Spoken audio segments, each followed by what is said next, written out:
The pain you feel after a breakup, the pain you feel when you're rejected, when someone doesn't choose you or someone leaves you, that intense pain, that is your inner child crying out to you in that moment. That is your inner child trying to express in that moment how much they're hurting and trying to bring your awareness to a wound that really needs your attention, your connection, your healing, and your time. So what I want to show you in this video is I want to show you 3 important techniques that you can use to start healing your inner child on your healing journey. And these techniques are designed to help you to heal the wounds that are behind what caused you so much of the problems in your life, the relationship difficulties, the patterns you experience, and the pain you go through, okay? So I want you to watch this video. It's going to be really powerful for you in not just connecting with your inner child, but understanding what is behind the pain that you experience when you have a breakup or when you have a rejection or someone may leave you.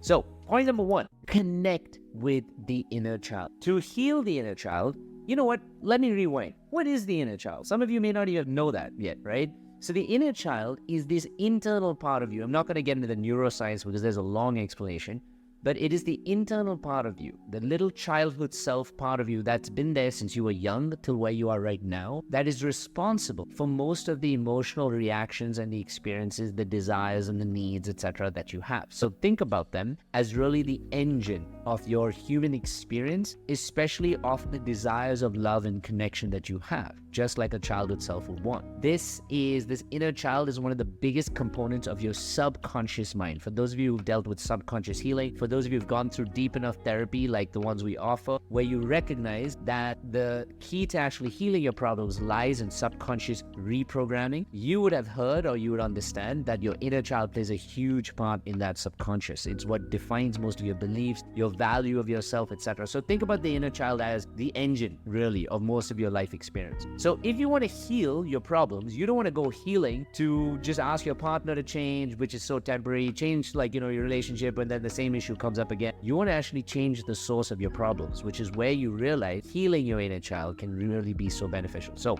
coming back to the points of healing your inner child, point number 1 is create a connection with your inner child. Why this is really important in the healing process is for most of us, we're disconnected from our inner child. We're just living this continuous rat race and just journeying on this this process day to day that we don't even recognize that our inner child inside is so far disconnected from who we are in this moment right now and who we really want to be and the love that we want to have. So more often than not, we're acting from what we call our ego. I'm not going to get into it too much, but if you want to be more authentic, more pure to who you are, and therefore guarantee a better outcome in your life, you must learn to connect with your inner child. Some ways to connect with your inner child are to actually go back to do some of the childlike things you really enjoy. So to give yourself permission to live with that sense of innocence, because that's what children have, right? That's what an inner child has, a sense of innocence, a sense of self-love and vulnerability, a sense of total honesty and authenticity, playfulness, a joy, before all of the conditioning and all the bullshit stories came along. So you can find, if you even liked coloring or sketching or anything at that time, go back to giving yourself 10 minutes of your day and permission to connect by doing those things so that you can gain a better connection with your inner child. As you start gaining a connection with the inner child, just watch. I know this sounds like, why is Yats telling me to go do some shit like that when I came here for healing? Because that gives you more insight into your own self-love, and that's ultimately what helps with the healing. So if you like coloring, painting, if you like dancing, singing, if you like joking, any of those things, like humor, I love playing. So I love football. Football is like soccer, is my way of connecting with my inner child. I get that, and I'm so pure in that moment that I forget my troubles, I forget my fears,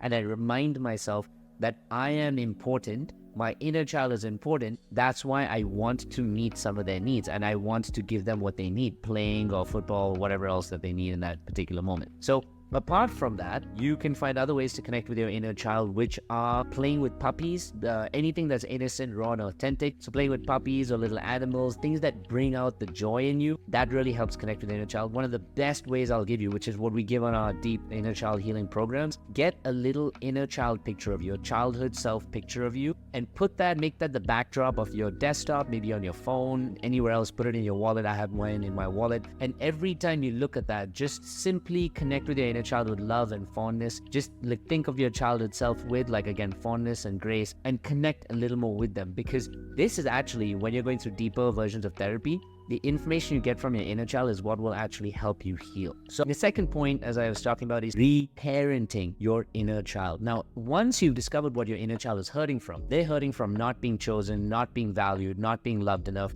not being considered, not being, worthy enough to be picked and loved unconditionally. So in these moments, these are all what we call little needs of the inner child: the need for security, the need for validation, the need to be chosen, the need to be loved, etc. So I want you to do something right now. Take a book and pen. You can pause this video, go get a book and pen, and come back. And now, if you unpause, take your book and pen and write down, what was some of the needs of my inner child? And how do you know what some of those needs are? They are some of the needs that you have right now for yourself. So you need to be loved, you need to be chosen, you need to be valued, you need to be protected, you need to be any of those things, right? So write down some of those needs that you have. Most likely these needs are continuously unmet in your relationships, which is why you're having the trauma and difficulty and also watching these videos. So now if you write that down on the left side, the right side is about, how can I learn to meet these needs for my inner child and myself? Most of us are not used to this, because as human beings, sometimes we create a focus on the external and a dependency on the external. We want the external to meet our needs. And if you focus on that too much, then you're going to abandon yourself, get dependent on someone. If they don't meet your needs, you're going to be heartbroken and coming back again. So one of the most important ways for healing the inner child is learning to recreate and love yourself from within. So if you have a need of security, ask yourself, how can I learn to protect myself and my inner child more in my life today? How can I learn to choose myself more in my life today? That can even look simply like, if your boss is telling you to work for like 12 hours and you're really tired on a day, you drawing a boundary and say, no, I'm sorry, because I can't do it. I really don't know if I can step into this. This is not what I want. I need to go home and rest. It could even look like, if a partner is like, hey, I really want you to show up for this thing, and you're not just feeling like it, be able to draw that boundary. Or if someone's trying to say, oh, I'm not capable of like giving you what you need in a relationship, but we can still be together and like carry on like this, you drawing that boundary and saying, no, I deserve more than that. All of these little things, you may not believe it, actually relay back to your inner child. Your inner child listens to them and they're like, holy shit, now this person, which is your adult self, is showing me that I matter, because they're constantly choosing me, they're constantly validating my needs, they're constantly making me important. All of those things add up,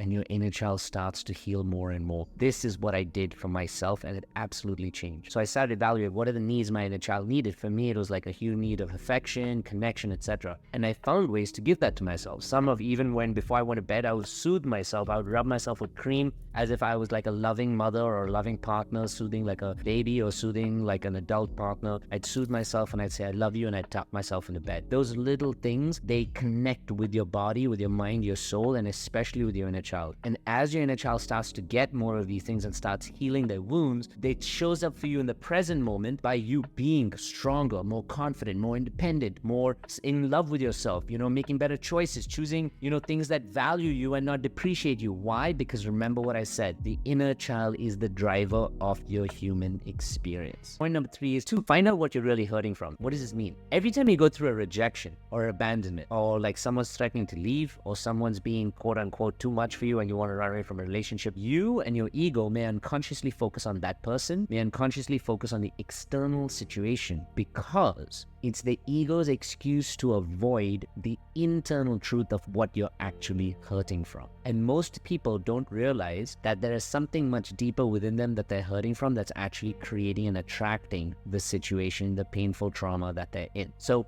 one thing I like to do with my clients, and if you have a notebook and a pen, you can write down some of these questions which can help you get these answers. When you go through a breakup, for example, when you have a trigger that comes about in your life, instead of focusing on the external all the time, take a pause, go throw some cold water on your face. It'll relax your nervous system, breathe. There are some videos that I have in here also in my YouTube channel about breath work and meditations you can do in that moment to calm you down so that your nervous system is more open for to change, to heal, etc. So do some breath work and then reflect. What is this moment really making me feel? So let's say if it's a rejection, someone says they don't want to be with you, your boss says you're not good enough, whatever. It makes you feel less than, it makes you feel small, it makes you feel not good enough. Okay, what are you really scared of in that moment?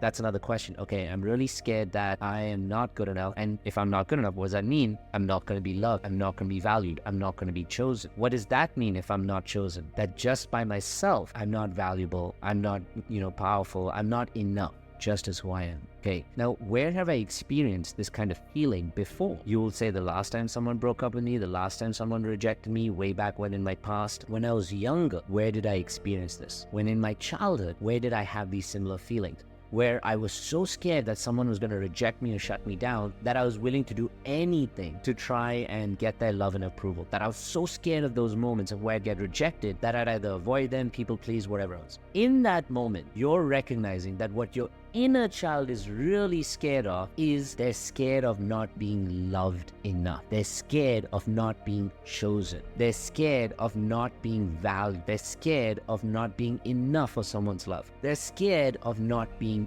worthy. So these are all the things that your inner child is really hurting from. And your mind thinks that, oh, it's just my partner telling me I'm not good enough, so I'm going to be alone, and that's the real scary piece. No, that's just the effect. What you're really hurting from is those deep elements inside, where your inner child is like, this is what I'm really hurting from, and I need this kind of love or being chosen, etc., to make me feel complete. So if you really like these 3 points, there are so many more videos about this coming up. Click like and subscribe. And also, actually, if you really want to do a meditation on an inner child healing and go even deeper into this, I'm a specialist in inner child meditations because I do these for myself all the time, so I teach them. This is how my company has grown to be so successful. Then if you really want to do that, I recently did a 19-minute meditation, so make some time for it on a particular day. But the link for that 19-minute meditation is going to be in here in the comments or in like the description below. So click that, save it, practice this on another day, and that meditation itself will create so much self-soothing, so much of healing internally that it'll affect how you show up in your present day life. It'll change your relationship. It'll evolve your life, your quality of life, your professional space, everything. And you will be a much bigger, more powerful version of yourself, more in love with yourself, and having better life opportunities come your way. So with that, remember to always love your inner child. Remember those 3 really valuable points. Click like and subscribe because there are more videos that'll be delivered straight to your inbox. You don't even have to look for them. They'll come straight to your inbox for some continued healing. I love you all. Namaste. I'll see you later.